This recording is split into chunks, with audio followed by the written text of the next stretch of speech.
Bonjour à toutes et tous. Alors, bienvenue à ce nouveau rendez-vous de l'heure du maintien. Aujourd'hui, nous consacrons la séance aux outils de la reprise progressive du travail. Alors, avec nous, nous avons euh, le docteur Martine Léonard qui va se joindre à nous, je pense incessamment, qui a un petit souci technique. Donc, le docteur Vincent Bige, médecin conseil de l'assurance maladie, pour le Grand Est. Philippe Rodriguez, donc coordinateur PDP pour la CARSAT Nord-Est. Géraldine Vincenot, assistante de service social de l'assurance maladie. Et puis moi-même et Estelle pour l'animation de ce webinaire.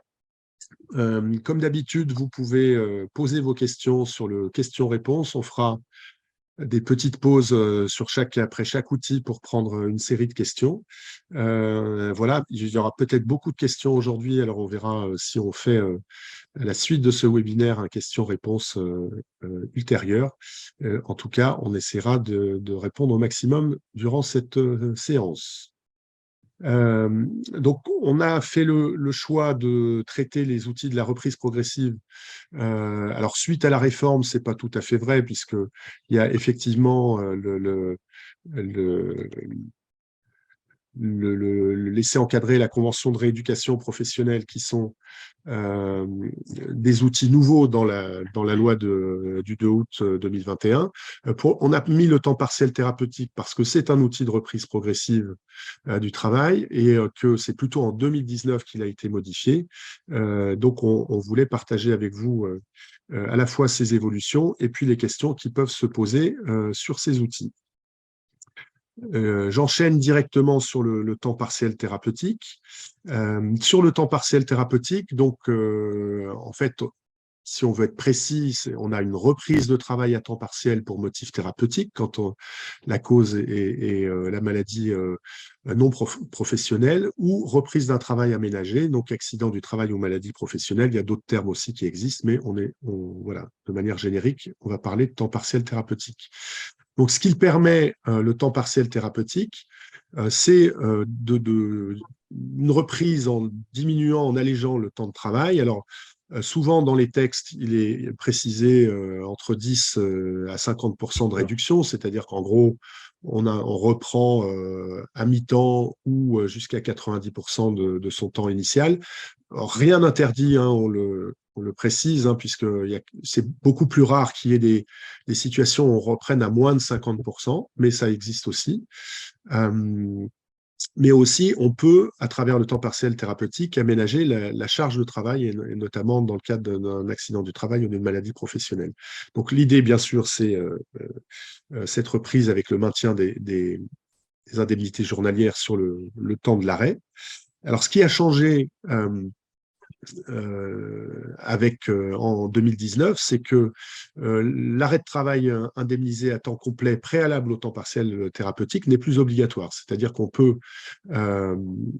passer directement d'une situation donc en poste de travail à un temps partiel thérapeutique.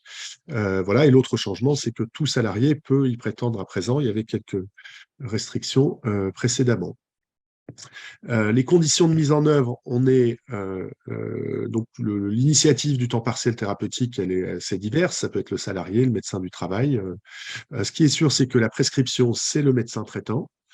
Donc, sans prescription du médecin traitant, il n'y a pas de temps partiel thérapeutique.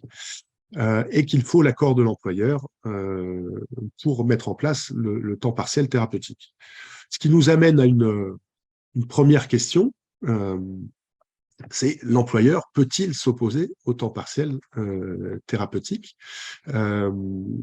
Donc là, concrètement, la réponse est oui, hein, c'est pas une obligation. Si l'un d'entre vous veut réagir là-dessus, donc peut-être Géraldine ou Docteur Bige. Effectivement, les employeurs peuvent refuser donc le temps partiel thérapeutique parce que quand il y a des entreprises de production, ça peut déstabiliser toute une chaîne et donc ils préfèrent ne pas accepter un temps partiel thérapeutique. ou parce que ça peut aussi déséquilibrer toute l'équipe à côté, telle que des petites entreprises quand elles doivent faire des chantiers. On peut pas dire, par exemple, à midi, tu arrêtes ton travail, tu attends dans le camion et tu attends le retour. Voilà, Mhm. ça existe. D'accord. Donc, on a des situations où c'est plus compliqué de mettre en place un temps partiel thérapeutique et donc là, l'employeur peut s'opposer à cette mise en place. On, on- alors, ça amène quand même la question de qui valide la mise en place du temps partiel thérapeutique. Euh, on a toujours un peu cette question de. Donc, ma question est floue et c'est fait exprès. C'est qu'on a plusieurs acteurs qui interviennent, notamment euh, euh, médecins traitants, médecins du travail et employeurs. Il y a une question qui revient souvent, c'est la question de la quotité de travail qui va être retenue finalement, et on peut avoir des acteurs qui disent, ben moi je ne sais pas, le médecin traitant par exemple, qui va dire je ne sais pas quelle est la bonne quantité de travail. Voilà, je sais dire médicalement ce qu'il est possible, mais je ne sais pas si ça correspond à une situation de travail. Le médecin du travail qui va normalement pouvoir dire, lui, sur une situation, mais qui peut méconnaître la situation de santé dans sa complétude, etc. Donc, aujourd'hui, comment on s'assure que ça se met en place correctement. C'est là où le docteur Léonard était prévu sur la réponse. Mais je vous lance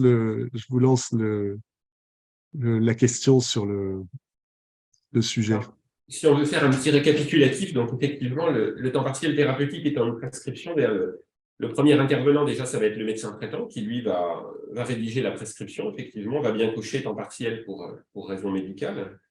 Ensuite, le médecin conseil, lui, va donner, en tout cas, peut donner un avis sur la durée du temps partiel thérapeutique, donc en fait sur la justification de l'indemnisation de cet arrêt, mais uniquement effectivement dans le cas où il est interrogé par la caisse, c'est-à-dire qu'il n'y a pas effectivement d'accord préalable qui soit obligatoire du médecin conseil pour mettre en place le temps partiel thérapeutique. Et il y a aussi un intervenant qui a un rôle très important, et ça revient aussi avec la question précédente, c'est le médecin du travail. Le médecin du travail va avoir un rôle très important effectivement pour mettre en place le temps partiel thérapeutique. Alors, parce qu'il va faire la visite de reprise, parce qu'il va rencontrer le salarié, il va vérifier effectivement que son état de santé est bien compatible avec la reprise du travail. Et le médecin du travail sera effectivement le plus à même de voir s'il y a des aménagements à faire au niveau du conditions de travail, au niveau du temps de travail, des choses comme ça. Donc effectivement, la notion de validation de la mise en place du temps partiel thérapeutique, elle doit tenir compte de ces trois intervenants et du fait effectivement que l'accord de l'employeur est obligatoire. Ce qui peut être très intéressant en pratique, et on le fait, c'est de bien discuter effectivement entre médecins traitants, médecins conseils et médecins du travail, voir qu'est-ce qui peut être mis en place, à quelle échéance. Je pense que la solution, elle est là. Alors, du coup, la question de la visite de pré-reprise est importante dans la mise en place du temps partiel thérapeutique. Hein. Là, je prends la parole pour le docteur Léonard qui avait prévu de bien rappeler cet élément-là. C'est que pour être sûr de mettre en place dans les bonnes conditions le temps partiel thérapeutique, une visite avec le médecin du travail. Alors, évidemment, si on part d'un temps partiel thérapeutique sans arrêt préalable, ça va être une visite, un autre type de visite pour préparer les choses. Mais dans ces cas-là, ça part souvent du médecin du travail. Mais dans les cas de figure où on est en arrêt et on prévoit une reprise à temps partiel thérapeutique, la visite de pré-reprise sera essentielle pour préparer les conditions de mise en place du temps partiel thérapeutique. Sur le, Alors, une question qui revient souvent, et là, docteur Bige, je vous repasse la parole, c'est la question de la durée du temps partiel thérapeutique. Alors, on voit écrit souvent, on voit écrit beaucoup de choses, et en fait, qu'est-ce qui est vrai ou qu'est-ce qu'il faut retenir plutôt sur la question de la durée du temps partiel thérapeutique? Alors, il y a effectivement tout un tas de choses plus ou moins exactes qu'on peut lire. Il n'y a pas stricto sensu de durée maximale d'un temps partiel thérapeutique. La seule chose, finalement, c'est que, étant donné que c'est une prescription qui donne lieu à des indemnités journalières, on ne peut pas dépasser effectivement la durée maximale d'indemnisation d'un arrêt, donc, tel que défini par le Code de sécurité sociale. Alors, il y a deux règles, en fait, classiquement, hein, pour les indemnités journalières. Soit on est sur ce qu'on appelle l'absence d'affection individualisée. Alors, c'est un peu technique, mais disons, c'est une personne, par exemple, qui aurait différents arrêts pour des motifs qui sont différents, en tout cas qu'on ne peut pas relier à une seule et même affection de longue durée. Voilà.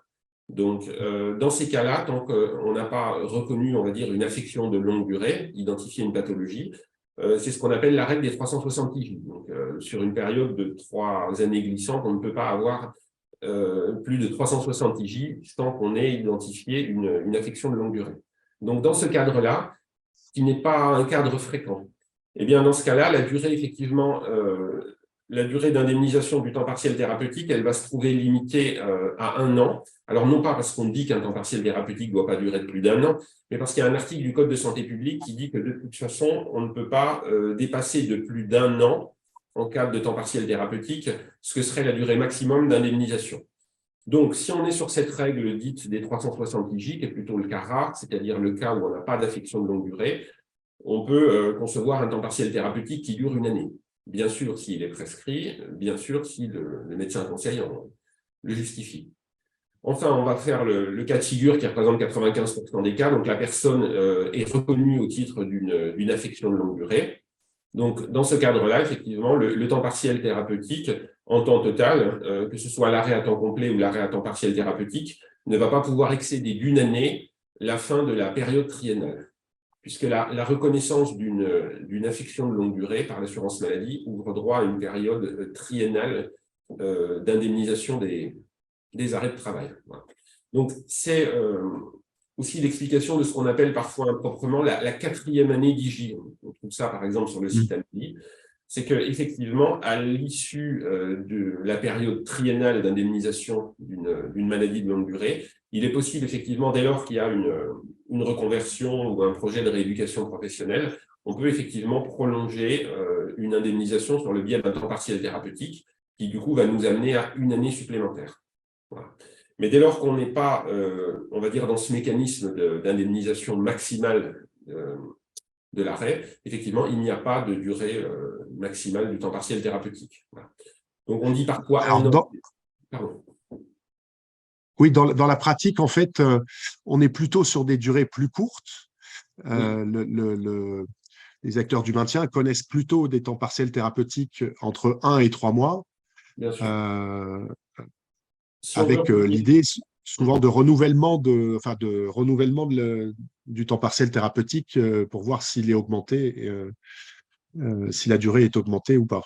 Bien sûr, parce que si on veut se remettre dans l'esprit effectivement de ce qu'est un temps partiel thérapeutique, donc c'est le L323.3 du Code de sécurité sociale, c'est favoriser l'amélioration effectivement de l'état de santé du salarié et ou permettre de recouvrer un emploi effectivement qui soit compatible avec l'état de santé. Donc, médicalement parlant, effectivement, au bout de quelques mois, on a une idée bien plus précise, effectivement, de ces deux aspects-là. Donc, bien plus que cette limitation, on va dire, administrative, effectivement, il n'y aurait pas beaucoup de sens, sauf situation exceptionnelle, à avoir un temps partiel thérapeutique qui dure plus que quelques mois. Alors, effectivement, il peut y avoir des situations un peu particulières. Par exemple, quelqu'un qui décide de reprendre à temps partiel thérapeutique très tôt, par exemple après une pathologie grave, hein, type une pathologie cancéreuse, peut très bien concevoir effectivement une reprise sur un temps partiel thérapeutique, alors qu'il soit très progressif et qu'il soit effectivement plus long que pour des pathologies un peu plus aiguës, traumatiques, ou des choses comme ça. Mais oui. Oui, très bien, merci. J'en profite pour rebondir sur une première question qui lançait un débat sur est-ce que la question économique prime sur la santé. Alors, on ne va pas lancer le débat là-dessus, mais juste pour répondre quand même un peu à la question, de resituer que du point de vue de l'assurance maladie et donc, on va dire, de la branche médicale de l'assurance maladie, la question de la maîtrise des indemnités journalières, souvent qu'on évoque comme juste un regard économique, enfin une lecture économique, et de réduction des coûts, c'est plutôt de ne pas confondre les besoins de reclassement, de reconversion, etc., avec la question de la guérison ou de la stabilisation ou de la consolidation, selon les termes, pour dire, voilà, finalement, les indemnités journalières ne valent que lorsqu'il y a possibilité de soins ou d'amélioration de l'état de santé, et que quand il n'y a plus ces conditions d'amélioration de l'état de santé, c'est là où on envisage la fin des indemnités journalières. On est bien d'accord sur le… Tout à fait, oui. Alors, Philippe? après, Oui. je ne pense pas qu'on puisse, enfin, je pense pas qu'on puisse dire effectivement qu'il y a une primauté de la question économique. Non, je pense que ce n'est pas du tout le sujet. Bon, la période triennale, effectivement, bon, l'indemnité journalière, c'est tout de même une des périodes les plus longues, hein, je pense, des pays de l'OCDE. Dans la plupart des pays voisins, la durée maximale des indemnités journalières est plus courte, mais à la limite, peu importe. Mais disons que je pense qu'au bout de quelques mois, par exemple, de temps partiel thérapeutique, si effectivement l'amélioration de l'état de santé n'est hélas pas suffisante, ou si effectivement la personne n'a pas pu recouvrer un emploi compatible, en fait, va se poser la question, par exemple, d'une invalidité partielle ou totale, qui certainement, on va dire, décrira mieux, voilà, ce qu'est la réalité de l'état de santé de la personne et de sa distance à l'emploi. Donc, non, moi, je ne fais aucun raisonnement économique là-dedans. Je voulais juste repréciser effectivement des choses très administratives pour dire des choses qui soient justes sur la durée maximale du temps partiel thérapeutique. À la limite, au contraire, il n'y a pas de durée. Il n'y a pas de durée, voilà, qui soit imposée maximale de temps partiel thérapeutique. Ça doit juste s'inscrire dans un cadre, effectivement, qui est celui des indemnités journalières. Mais le raisonnement sera toujours médical, c'est-à-dire à un moment donné, effectivement, est-ce que l'État est stabilisé ou consolidé? Alors, la définition est la même, hein, en accident de travail, maladie professionnelle et en dommage corporel, on va parler de consolidation, en assurance maladie de stabilisation, mais effectivement, à partir du moment où l'État est stabilisé, eh bien, une personne va plutôt relever de l'invalidité si elle n'a pas recouvré un état de santé compatible avec son poste. Donc, de toute façon, c'est toujours le côté médical, c'est-à-dire est-ce que l'État est stabilisé ou est-ce qu'il est encore améliorable par des mesures de rééducation professionnelle. J'ai un doute, malgré tout, je me demande si la question portait pas plutôt du point de vue des entreprises dans le choix ou pas d'intégrer une personne en temps partiel thérapeutique dans leur activité. Donc, je ne sais pas trop en termes de temporalité quand la question a été posée, mais je me demande si ce n'est pas plutôt du point de vue de l'entreprise. Les quelques cas, enfin, les retours d'expérience que j'ai sur des temps partiels thérapeutiques, effectivement, c'est des employeurs qui… Enfin, moi, je discute avec le médecin du travail, hein, il me dit que c'est plutôt des problèmes d'organisation. Voilà, par exemple, l'organisation de mon activité de production, par exemple, ne permet pas de faire des demi-journées, ou des choses comme ça, quoi, sur des travails sur le flux. Enfin, après, moi, j'ai le retour d'expérience de ce que me disent les médecins du travail. Je ne sais pas si l'aspect économique, parce que pour eux, finalement, c'est transparent. Les indemnités journalières sont maintenues à hauteur de la réduction du temps de travail. Je ne sais pas, en tout cas, je ne peux pas me prononcer là-dessus. Alors, docteur Léonard, merci d'être venu. J'ai eu beaucoup de mal à me brancher et à m'arriver à vous rejoindre. Il n'y a pas de souci. Et bonjour à tous. Bonjour. Je me suis permis, comme on avait préparé ensemble, de répondre sur la question de l'importance le rôle du médecin du travail dans la mise en place du temps partiel thérapeutique, et notamment avec la visite de pré-reprise. On a une question sur est-ce que le médecin du travail peut refuser un temps partiel thérapeutique? Le micro est coupé. Le micro est coupé. C'est le jour des difficultés, voilà, techniques. Je dirais c'est le médecin du travail, globalement, et dans pratiquement toutes les situations, comme on est bien sur un travail de reprise pour voir si le salarié, son état de santé lui permet de reprendre, dans la mesure où l'employeur, on est d'accord, hein, on est bien, je dirais, c'est un point incontournable. La plupart du temps, le médecin du travail valide le temps partiel thérapeutique. Alors, il pourrait, je dis bien en conditionnel, parce que je ne crois pas avoir eu de situation spécifique, il pourrait être possible que, de son point de vue, par rapport à sa connaissance du poste de travail, des contraintes, des risques et de l'état de santé du salarié, il puisse penser que ça ne soit pas la meilleure solution. Donc, du coup, après, on va retourner à ce que vous avez dû aborder, Pascal, à la question de la négociation dans le sens d'échange avec le médecin généraliste, déjà. Hein. Est-ce que ce n'est pas prématuré, ce temps partiel thérapeutique, sur le plan médical purement, avec le médecin traitant, et puis, effectivement, aller revoir avec l'employeur les conditions qui seraient les meilleures pour que le salarié puisse reprendre à temps partiel thérapeutique. Je dis bien que je suis dans le conditionnel, que je n'ai pas vu de situation de ce type-là, mais elle pourrait effectivement arriver parce que, je dirais, effectivement, le médecin traitant n'a pas la connaissance du milieu de travail et notamment des risques professionnels. Alors, on a d'autres questions. Je pense qu'on ne va pas rentrer dans celle de l'instruction de la hache parce qu'elle elle nous emmènerait très loin, puisqu'il y aurait des questions qui se poseraient entre le taux d'incapacité derrière, donc sur le cumul. Alors, il est possible d'avoir un cumul d'AH et d'autres revenus du travail, mais c'est extrêmement complexe. On a une question sur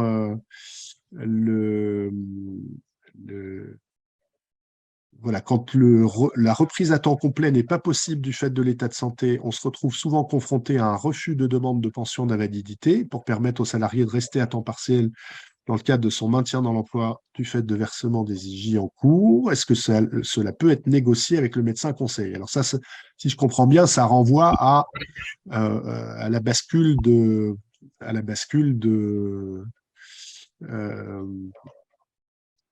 entre voilà, indemnité journalière et pension d'invalidité.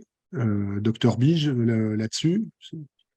Alors, juste effectivement, le petit mot négocier, peut-être pas je comprends hein, le sens de la question, mais effectivement, c'est plus, voilà, on doit se positionner évidemment sur des textes. On peut entendre les arguments des uns et des autres, mais effectivement, ça ne va pas relever d'une négociation. Alors, le vrai sujet, c'est qu'effectivement, on peut mettre en place une invalidité partielle, hein, ce qu'on appelle au régime général une invalidité de catégorie 1, donc pour un salarié qui va pouvoir reprendre, qui est certes reconnu invalide, mais pour lequel la reprise d'une activité professionnelle est possible.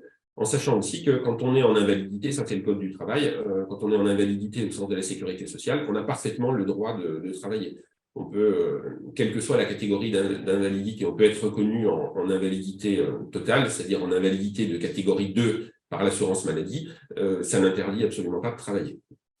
Ceci étant dit, effectivement, les quelques situations qui peuvent poser problème, c'est quelqu'un dont l'état de santé ne va peut-être pas permettre de reprendre à temps complet à son poste, mais qui pour autant, effectivement, du point de vue de l'assurance maladie, n'est pas dans une situation d'invalidité. Donc, effectivement, la définition de l'invalidité, c'est donc un état de santé stabilisé qui fait que, on va dire, l'assuré a perdu 2/3 de sa capacité de travail et ou de gain. Alors, vous allez me dire, par rapport à quoi? Bien, par rapport, effectivement, au marché du travail, on va dire, dans sa région, par rapport à son niveau de formation, de qualification, en tenant compte voilà, de son âge, des possibilités de reconversion. Alors, d'où l'intérêt aussi de tous les dispositifs, hein, de temps partiel thérapeutique, d'essais encadrés, de contrats de rééducation, parce que ça nous donnera des éléments concrets sur la capacité de la personne à recouvrer un emploi. Donc, par exemple, pour être très concret, effectivement, quelqu'un qui dira ben, « moi, je voudrais reprendre à 80% ou à 70%, et puis qu'une invalidité de catégorie 1 vienne compléter on va dire, les revenus, eh ben, ça, c'est pas possible comme ça, c'est pas quelque chose qui peut être négocié. Il faut quand même que l'état de santé de la personne, globalement, corresponde à un état d'invalidité.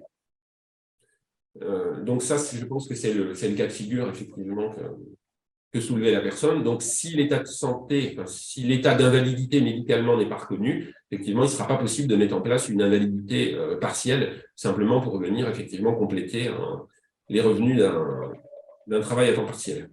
Mais néanmoins, effectivement, nous sommes toujours attentifs effectivement à l'évaluation d'un état de santé. Donc, quelqu'un effectivement dont l'état de santé est insuffisamment recouvré et qui peut relever d'une invalidité partielle pourra très bien effectivement reprendre ou continuer un travail à temps partiel. Auquel cas, l'invalidité viendra compléter ses revenus. Je ne sais pas si j'ai répondu.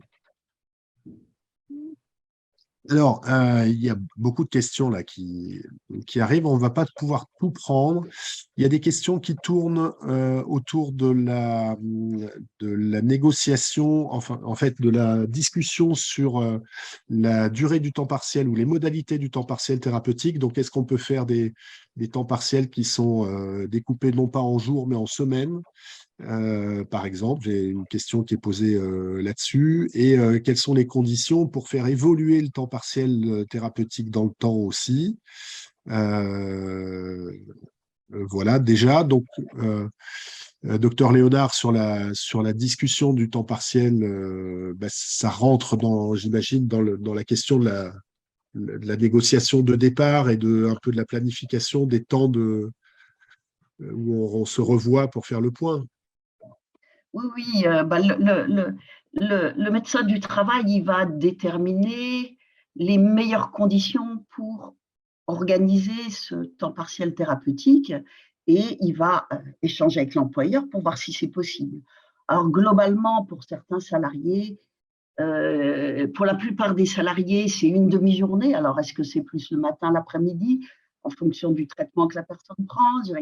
C'est là que le médecin du travail va apporter sa connaissance et, je dirais, la manière de l'organiser, ou parfois, ça peut être un temps partiel thérapeutique en alternance un jour sur deux, par rapport à la spécificité du travail du salarié.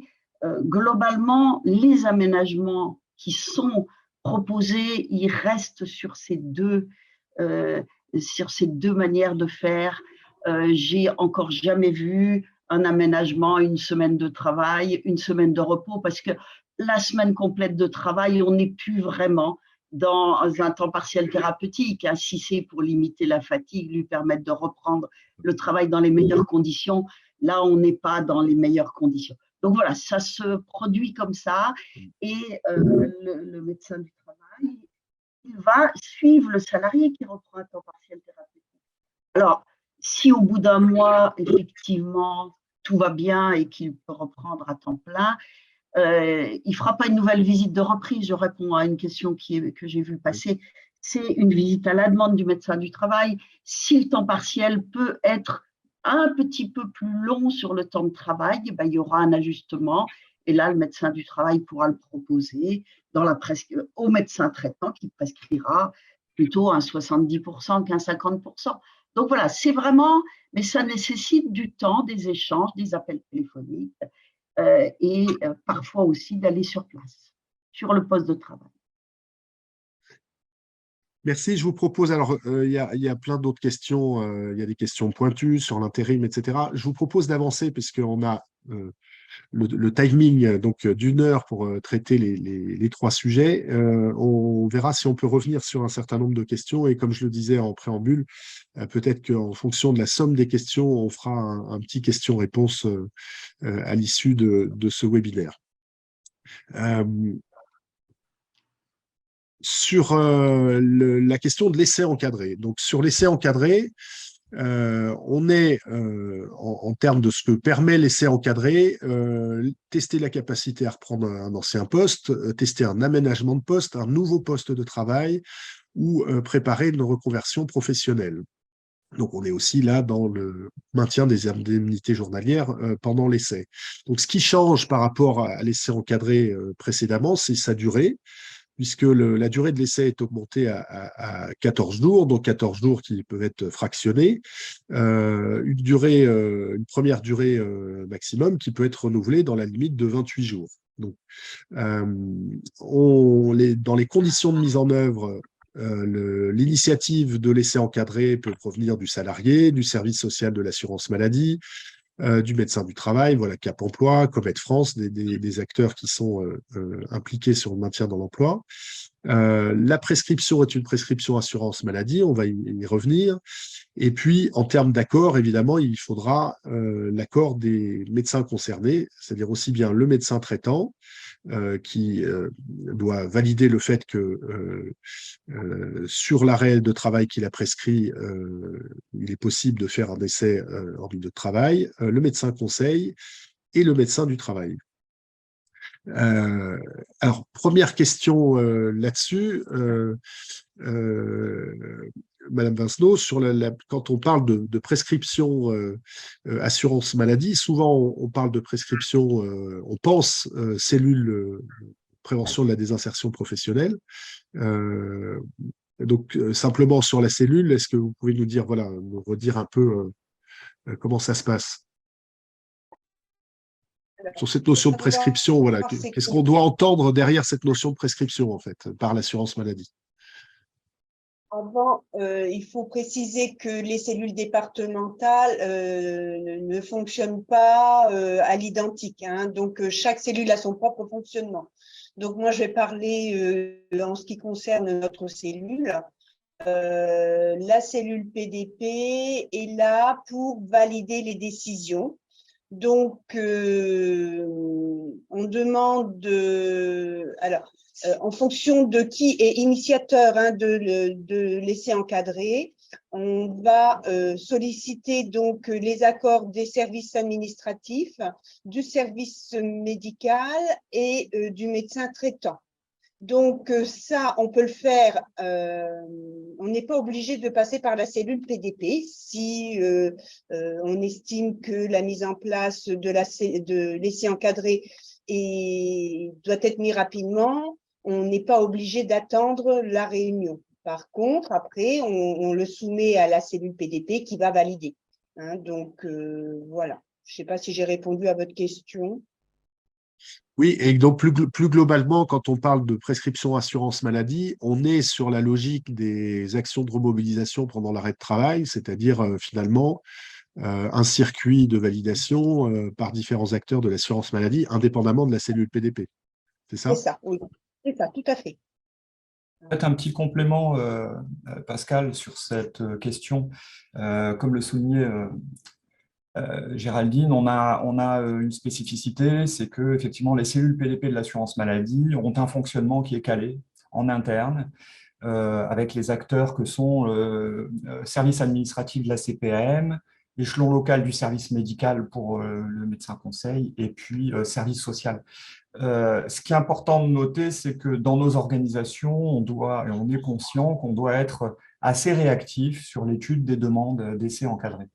Donc, que la demande soit étudiée dans une instance, lors d'une réunion, ou qu'elle soit étudiée au sein des membres de l'instance, la question, c'est d'avoir une validation éclairée. Donc, le service social va faire une évaluation sociale globale, va sécuriser les conditions de réalisation et va transmettre un avis ensuite au service médical qui, lui, va aussi étudier en fonction j'allais dire, de l'état de santé de la personne, les possibilités. Et ensuite, le service administratif va notifier accord, refus, etc. Voilà, en gros, le process. Quand on parle de prescription, c'est surtout pour décrire ce process global, quoi. Alors, sur un deuxième point sur l'essai encadré, donc comme son nom l'indique, il est encadré. Je précise d'ailleurs qu'il se distingue des périodes de mise en situation professionnelle, les PMSMP, qui sont plutôt des mises en situation qui ont vocation à réfléchir à un projet professionnel sans entrée médicale. Que dans le cadre de l'essai encadré, on est vraiment sur tester des capacités et donc on a une approche santé-travail très forte de ce point de vue-là. Donc l'encadrement aujourd'hui, qu'est-ce qu'on peut dire de ces aspects d'encadrement? Peut-être Dr Léonard sur la logique déjà service de santé au travail, évidemment, c'est le premier acteur qui est susceptible d'encadrer un essai. Oui, et je pense qu'avec les cellules PDP internes au service de prévention et de santé au travail, ça pourra être un temps de débat pour quel est le meilleur acteur du service pour suivre et encadrer, entre guillemets, cet essai encadré. Ça peut être effectivement un ergonome, une infirmière, et ça sera à débattre avec bien sûr le médecin du travail en charge de l'entreprise, mais ça peut être vraiment quelque chose qui peut être porté par la cellule PDP interne au service. Alors, on a aussi des acteurs externes qui peuvent. Alors, on parle dans un autre cadre, on avait évoqué avec des acteurs du maintien plutôt le terme de supervision que d'encadrement strictement. Oui. Parfois, ça peut être un encadrement, et vous avez cité les ergonomes sur un test où il faut vraiment regarder comment ça se passe concrètement dans l'exécution des tâches, par exemple. Voilà, il peut y avoir un encadrement de proximité par un ergonome, mais c'est pas toujours le cas et on va parler alors plutôt de supervision. Et dans cette logique de supervision, on a aussi la possibilité d'avoir recours à des acteurs de type Cap Emploi ou Comet France pour superviser aussi des essais. Et parfois, d'ailleurs, ils sont à l'initiative, en lien avec la médecine du travail, de la mise en place de ces essais. Donc ça, c'est possible. Tout à fait.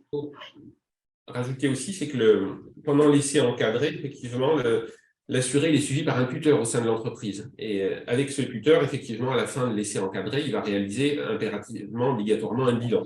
Donc ce bilan, effectivement, il sera communiqué. Donc il va être communiqué au médecin du travail, il va être communiqué au service social de l'assurance maladie et il va être communiqué, le cas échéant, aussi à l'organisme de placement spécialisé, hein, quel qu'il soit.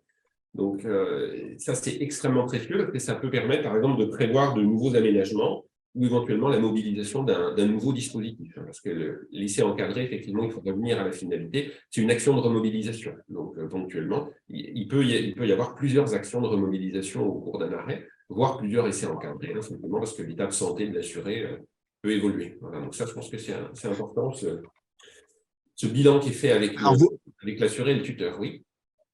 Oui, alors du coup, vous mettez en avant deux aspects. Alors, le côté tuteur en entreprise est important. A priori, il ne remplace pas l'encadrement santé-travail, c'est-à-dire qu'on ne peut pas prétendre que le tuteur, parce qu'on a eu des cas de figure aussi d'essais encadrés qui n'étaient finalement supervisés que par l'employeur, un manager, ou voilà. Et là, ça peut poser des questions sur l'objectif de l'essai et de qu'est-ce qui est observé pendant l'essai. Et donc, du coup, ça renvoie aussi, vous parliez de bilan, ça renvoie à enfin, l'essai encadré, c'est pas juste d'amener la personne sur le poste, il faut avoir prédéterminé finalement qu'est-ce qu'on essaye de tester, d'évaluer, d'apprécier pendant l'essai, ce qui veut dire un peu une feuille de route et un bilan en fin d'essai pour statuer sur ce qu'il en est. Donc voilà, c'est pas juste une mise en situation, c'est aussi un travail préparatoire pour dire qu'est-ce qu'on va essayer et tester pendant l'essai. Tout à fait, oui, je ne l'ai pas dit. Le tuteur, effectivement, ne se retrouve pas tout seul ou chargé d'attribution médicale. Hein. Le tuteur, il va mettre en œuvre, effectivement, un essai encadré qui a été parfaitement initié et bordé. Pourquoi? Parce qu'effectivement, le médecin traitant, le médecin et le médecin du travail ont été dans la boucle, parce que le médecin conseille et validé la durée de l'arrêt, et aussi parce que le service social a fait une évaluation complète. Ça, c'est très important de le rappeler. Donc, globalement, que ce soit au niveau médicaux, sociaux, professionnels, effectivement, quand l'essai encadré débute, donc, et que le tuteur est amené à le suivre, tous ces points-là ont été parfaitement calés. Alors, merci pour la perche, je la prends au passage, je renvoie au service social, puisque vous le disiez, c'est une action de remobilisation pendant l'arrêt de travail, et le service social de l'assurance maladie a un rôle aussi de suivi de la cohérence des actions faites pendant l'arrêt de travail par rapport à la réalisation du projet. Madame Vincenot, sur le… Tout à fait. Hein. Donc, effectivement, on est quand même l'interlocuteur privilégié de l'assuré. Et on a également la possibilité de faire le lien entre les différentes instances. Voilà, quoi. Ce que je peux vous dire. Non, c'était tout pour rappeler le… Oui. Non, mais si c'est clair, c'est bon. Enfin, moi, j'allais rajouter que le service social, il est aussi un acteur assez important dans la remobilisation de la personne dans le temps. C'est-à-dire qu'en fait, on on a des actions de remobilisation qui peuvent, j'allais dire, se superposer ou en tout cas se séquencer, et que le service social reste un interlocuteur très intéressant pour l'assurer dans une temporalité plus longue, parce que son état d'esprit, son état de santé évolue, son rapport au travail, etc. Donc, on est aussi là pour l'accompagner de ce côté-là. Et d'ailleurs, ça fait le lien aussi avec d'autres questions qu'on avait précédemment sur quand il s'agit on part là sur un outil et puis en fait, on se rend compte qu'il va y avoir d'autres besoins. Et là, le service social est très au fait de ce qui peut être mobilisé par ailleurs, y compris pension d'invalidité, etc. Et de regarder un peu aussi qu'est-ce qui peut être mis en place. Donc, c'est un peu cette vision globale sur tous les outils de remobilisation pendant l'arrêt. Alors, les outils de remobilisation. Oui, allez-y. Les outils de remobilisation et puis les différents dispositifs, effectivement. Après, on peut leur expliquer un petit peu ce que c'est qu'une invalidité, mais en aucun cas, on peut décider de la mise en invalidité. Oui, tout à fait. Voilà. On leur explique que les démarches à effectuer, comment ils doivent s'y prendre pour la solliciter. Et puis après, bon, bah, ça, c'est le rôle du service médical. Hein. Tout à fait. Alors, Dr Biche, vous avez aussi évoqué sur la question, et si l'essai n'est pas concluant, donc vous avez déjà évoqué la possibilité de faire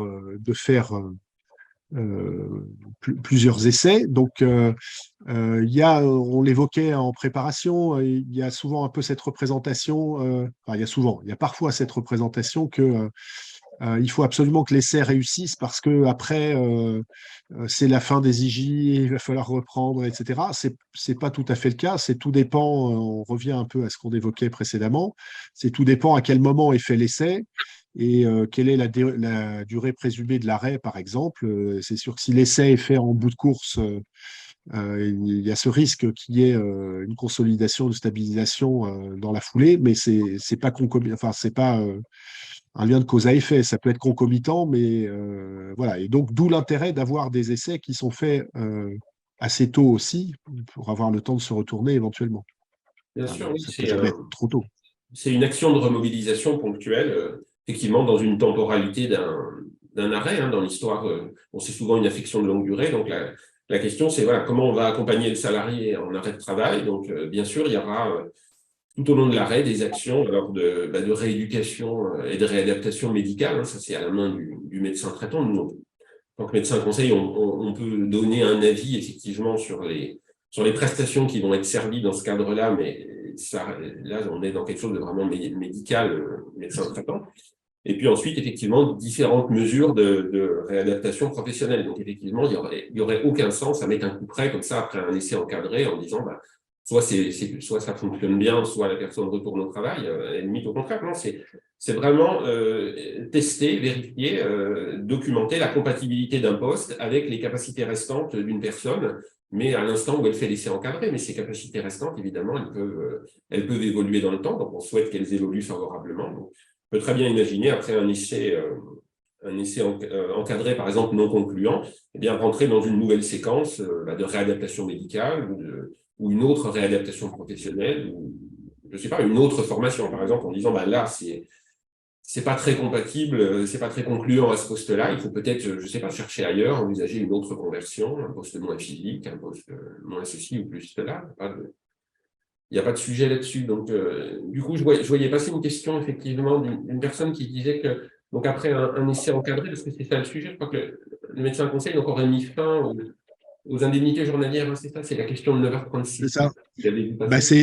C'était un déco à ce qu'on évoquait en préparation, c'est des retours. Donc là, l'argument qui est mis en avant, en tout cas dans la question, c'était que l'état de santé permettant l'essai permet donc aussi la reprise. Donc là, il ne s'agit pas de retraiter les situations individuelles, mais en tout cas, ça ne peut pas être l'argument principal, puisque c'est la pathologie et non pas l'essai qui va justifier la durée de l'arrêt, et non pas le fait de faire un essai ou pas de faire un essai. En tout cas, voilà, dans l'esprit de la loi. Alors, en tout cas, dans l'esprit de l'essai encadré, je ne pense pas, enfin, tel que je comprends, je n'ai pas le cas de figure, donc Non, c'est une action de remobilisation pendant un arrêt. Donc, à mon sens, non. Voilà. Pour autant, effectivement, je ne sais pas exactement, je n'ai pas le cas de figure, je ne sais pas ce que le médecin conseil a décidé. Donc, a-t-il ignoré l'esprit de la loi ou de laisser encadrer? Je ne sais pas, peut-être pas. Hein. Faudrait voir le cas précis, mais non, effectivement. En tout cas, dans la réponse, enfin, pour la réponse à la question, c'est que enfin, en tout cas, l'argument n'est pas de faire une action, enfin, l'argument autour de la fin des IJ, et donc fin des IJ, c'est pas fin des IJ, en fait, c'est consolidation ou stabilisation. L'argument n'est pas d'avoir fait une action pendant l'arrêt de travail, c'est la pathologie qui détermine les durées d'arrêt et rien d'autre, enfin, si je peux me Moi, je permettre. pense, hein, voilà, donc c'est difficile. Voilà, j'ai pas le cas de figure précis, mais en tout cas, dit comme ça, non, c'est pas ça. En tout cas, c'est pas conforme à l'esprit de laisser encadrer. Alors, il y a une question, on reprendra toutes les questions, hein, là c'est sûr, toutes celles qui sont tombées depuis, après coup, mais et vous aurez un retour pour tous ceux qui sont inscrits, vous aurez le question-réponse qui vous sera transmis. Il y a quand même la question à laquelle on n'échappe pas, c'est sur la question, Philippe, du statut de stagiaire de la formation professionnelle dans la mise en œuvre de l'essai encadré. Évidemment, elle est tombée. Donc, Ouais, malheureux, enfin, je vais pas donner beaucoup plus d'éclairage que ce qu'on a déjà dit, hein. Je rappelle les grandes lignes, c'est que l'essai encadré, on n'a rien modifié. Là, quand je dis on, l'assurance maladie n'a rien modifié au traitement qui est fait sur les IJ. Simplement, on s'est aperçu qu'il y avait des risques de perte, de diminution des IJ en fonction de certaines situations administratives. Donc, je rappelle juste que l'essai encadré, il y a une espèce d'innovation sociale qui a été apportée, c'était de dire, pendant l'arrêt de travail, on travaille et on est assuré sur le risque professionnel, la maladie professionnelle, etc. Donc, du coup, il y a cette espèce de compromis qui a été trouvé et qui, voilà, on a eu quelques cas en France où les indemnités journalières étaient diminuées par le fait que la personne était en statut de la formation professionnelle lors de son essai encadré. Nous avons remonté la question, j'allais dire, de manière collégiale au niveau de la CNAM et attendons encore un positionnement. On n'a à l'heure actuelle aucune évolution depuis la dernière fois qu'on en a discuté. Alors, je ne voudrais pas rentrer encore une fois dans les détails qui sont très techniques. Mais c'est vrai la question, enfin, le problème, il se pose en cas d'accident, en fait. Il se pose, si un accident a lieu, le montant des indemnisations sera moins élevé du fait du statut de stagiaire de la formation professionnelle. Donc, c'est un problème. Oui. Ça sera possiblement moins élevé. Possiblement, oui, possiblement. Voilà. Donc, c'est vraiment un sujet complexe, c'est des réponses au cas par cas. Je ne vous cache pas que les CEPAM aussi apportent des réponses qui ne sont encore pas tout à fait fiables parce que justement, le positionnement national n'est pas arrêté et qu'on n'a pas un consensus sur la façon de traiter ce sujet-là en CEPAM. Donc, on a des différences de traitement de ces IJ, de ces problématiques d'IJ, de différences d'IJ en tout cas. Donc, moi, tant que je n'ai pas plus d'évolution, on connaît le problème. C'est un problème qui n'arrive pas forcément de manière fréquente, mais par contre qui attire l'attention de tout le monde parce qu'il y a ce risque de diminution d'IJ en cas d'accident du travail. Et en fonction il faut que la personne en plus fasse un essai encadré avec des IJ maladies au départ. Voilà. C'est vrai que le sujet est un peu complexe, mais globalement, il y a quand même une couverture assurantielle qui est complète en cas d'essai encadré. Donc, effectivement, il y a une assurance accident de travail et maladie professionnelle. Alors, on est d'accord qu'effectivement, dans ce cas-là, sur la déclaration d'accident de travail, ça va être marqué qualité stagiaire de la formation professionnelle. Il y a une assurance maladie, effectivement, on a le droit d'avoir des IJ maladie si on tombe malade pendant l'essai encadré. Et puis, il y a une assurance civile, ça, c'est l'assurance multirisque professionnelle de l'entreprise. Mais c'est vrai que le détail fin du calcul des IJ accidents de travail dans cette situation-là est un petit peu complexe et technique. Alors, merci. J'avais laissé filer un peu le temps sur les 2 premiers outils avant de passer au dernier, parce que finalement, sur la nouvelle convention de rééducation professionnelle en entreprise, donc, qu'est-ce qu'elle permet, cette convention? Se réhabituer à un poste dans l'entreprise d'origine, apprendre une nouvelle profession dans l'entreprise d'origine, ou apprendre une nouvelle profession dans une autre entreprise. Donc, on est là sur un financement négocié IJ plus salaire sur la durée de la convention, qui est prévue sur une durée de 18 mois. Ce qui change par rapport à l'ancien dispositif, c'est que ce n'est plus un contrat, c'est une convention. C'est étendu à tous les salariés éligibles, indépendamment de la reconnaissance du handicap, puisque précédemment, c'était vraiment pour les personnes qui étaient reconnues handicapées. Donc, la CDAPH, la Commission des droits et de l'autonomie des personnes handicapées, n'est plus sollicitée pour l'instruction. Alors, les conditions de mise en œuvre, pareil, on est sur à l'initiative différents acteurs, donc salariés, assurance maladie, services de santé au travail. On est aussi sur une prescription assurance maladie dans les mêmes conditions que précédemment. Et on a une convention signée par l'employeur, le salarié et la caisse primaire d'assurance maladie. Alors, il y a ah oui, et puis on a une transmission pour information de la convention à la direction régionale non, c'est pas la Driette, c'est la Dretz d'ailleurs. La Driette, c'est l'Île-de-France.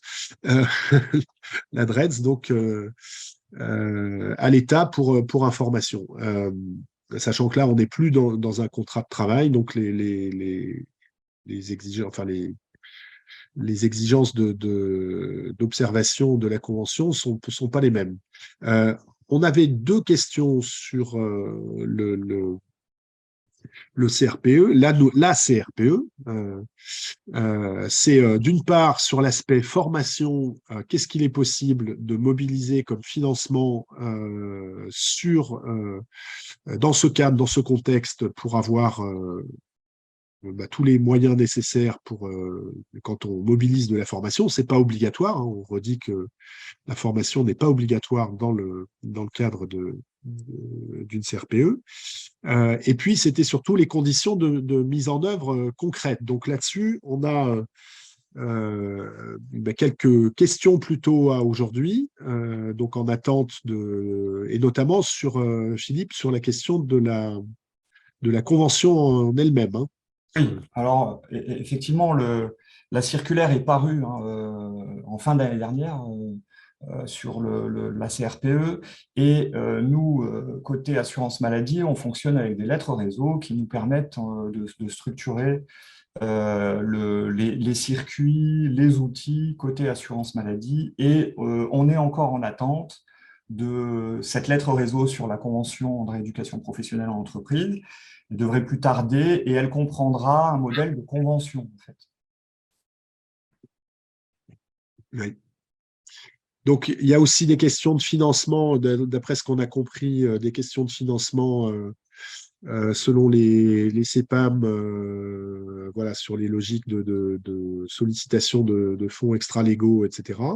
Donc, en gros, c'est un peu trop tôt pour rentrer dans le détail. Donc, sans doute qu'on reviendra sur la question de la CRPE dans un autre webinaire ou dans un autre cadre, en tout cas au titre du PRITH, pour éclairer ces conditions, sans doute avec l'idée de promouvoir aussi un kit un peu technique de la convention de rééducation professionnelle en entreprise, comme ça avait pu être fait par le passé, pour éclairer vraiment tous les aspects de mise en œuvre et d'élaboration du projet autour de la CRPE. Donc tout ça, c'était pour ce matin, donc vous refaire un tour de piste sur ces 3 leviers finalement de la reprise progressive du travail. Alors, pour synthétiser quand même la présentation de ces 3 outils, on a des outils qui vont être strictement mobilisés pendant l'arrêt de travail. C'est le cas de l'essai encadré, où là, on est à tester des capacités de reprise sur un poste. On a le temps partiel thérapeutique qui est à cheval entre l'arrêt de travail et le travail, puisque la personne est en poste, mais toujours en arrêt. Et là, on joue, l'objet de la mesure, c'est vraiment de jouer sur de faire levier sur aménager le temps et la charge de travail. Et puis sur la CRPE, on est plus sur les tâches, l'activité et le recours à la formation. Et c'est un outil qui est, lui, préparé en amont de la reprise, mais qui se met en œuvre à la reprise de travail. Et donc où la personne est strictement en poste. On n'est plus sur un arrêt.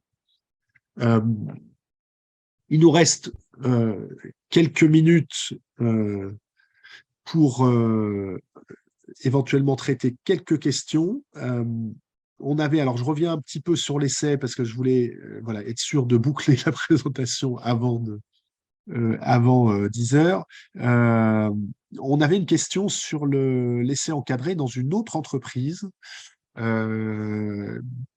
Puisque c'est un des objets de l'essai encadré, c'est aussi de pouvoir faire un essai dans une autre entreprise. Il y avait la question de savoir si les deux employeurs devaient être d'accord pour l'essai encadré. Donc, est-ce que vous avez une réponse là-dessus? Moi, j'en ai une, mais elle n'est peut-être pas forcément bonne. Il y a peut-être un devoir d'information, peut-être, mais il y a les peut-être pas. Enfin, il y a le médecin du travail qui doit de toute façon être informé dans les deux cas. Donc, soit c'est le même, soit c'est pas le même. Et de toute façon, l'employeur doit être informé de la démarche. Après, c'est vrai que j'avais un doute parce qu'à un moment, on avait parlé d'une consultation en CSE des demandes, mais je n'ai plus la notion. Au niveau médecin du travail, docteur Léonard, sur le fait, justement, quand il est demandé un essai encadré dans une autre entreprise dont le salarié n'est pas forcément connu d'ailleurs par le médecin du travail, est-ce que là-dessus, vous avez des éléments de réponse? Je pense important déjà qu'il y ait un contact entre le médecin du travail, je dirais, qui suit le salarié dans l'entreprise X dont il est le salarié, avec le médecin du travail de l'entreprise Y, qui va être celle qui accepte qu'il y ait un essai encadré dans son entreprise. Alors après, effectivement, pour moi, mais ça me paraît tout à fait normal et logique et même indispensable que les deux employeurs, je dirais l'employeur de l'entreprise X et l'information qu'un essai encadré est en cours.